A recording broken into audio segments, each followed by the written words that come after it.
Marta wants to prove that SR over PS is equal to TQ over PT.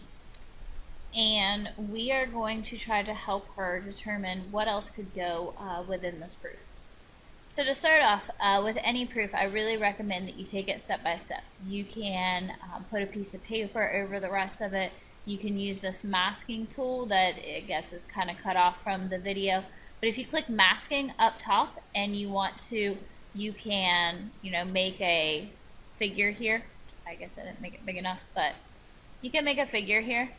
The only downfall is once it's there, you do have to exit out to go down a level, but it can help you with taking it step by step and looking at this at portions at a time. So ST is parallel to RQ. Therefore, PST is congruent to angle R, and PTS is congruent to angle Q.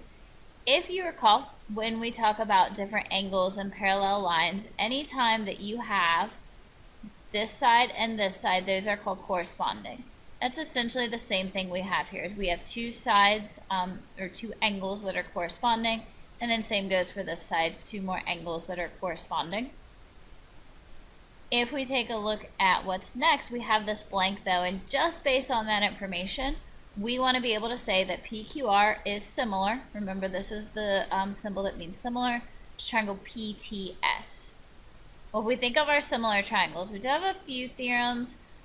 There's some things mentioned down here, AA, ASA, or SSS. Those are all theorems where we could solve for similarity. However, we're only given two angles, and so therefore it would have to be AA similarity for our reasoning. So we have the fact that we have two similar figures. And what could go next? We know if we have similar figures, then our sides have to be proportional, which is how we get these ratios. Angle P would have to be congruent to angle P also, like that would be accurate. However, we know that we're looking at sides here, so it's probably not that. We've already used some of our reasoning, so for our statement, we are between this one or this one, pretty much. So what you want to do is take a look at which one makes sense for this scenario, and see which one will actually get us to these other steps also, because you can use those as hints as you go through. If you look, we have PR over PS, PR over PS, PQ over PT. So that one seems to make sense. And those are our sides from our triangle, because PS is our smaller triangle, PR is our larger triangle. So you could set up a ratio with those. Our other option was PS over SR. Well, here, if we have PS over SR, we're not really comparing our two triangles yet, because this isn't necessarily part of just our side length. Since all we know are our side lengths, then we have to take our smaller triangle, our bigger triangle, and write our comparison with that. So PS, and that should say PS and PR. So let's go ahead, and I think it was probably going to be this one. And for this one, let's go ahead and see what reasoning makes sense. Reflexive, not quite. Segment addition postulate, not quite. Corresponding sides of similar triangles are proportional. That one sounds right. Similar ones congruent. Our sides are not congruent, so that one's not right. And it doesn't have to do with our angles. So it is good to take a look at all of them just to make sure.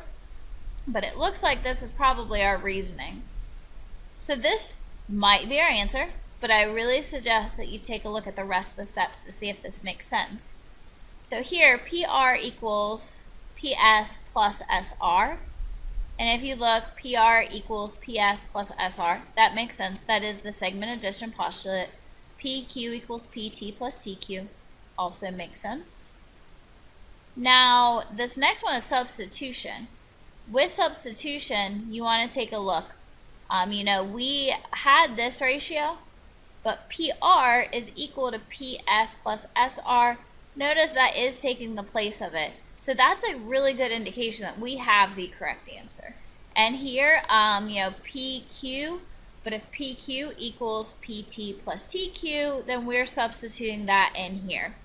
So we definitely have the correct answer, I feel. But we can go ahead and make sure with our steps.